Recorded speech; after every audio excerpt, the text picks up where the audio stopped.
Rahim. Samillah being here, Assistant Director Law. We are going to start Qanun Shahadat Ordinance 1984.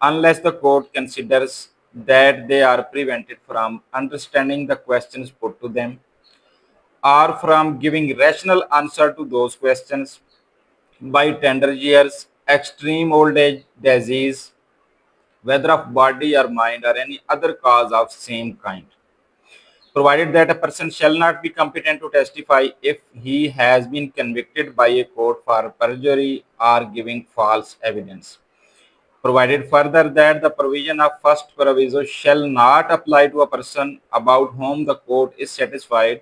that he has repented thereafter and mended his ways.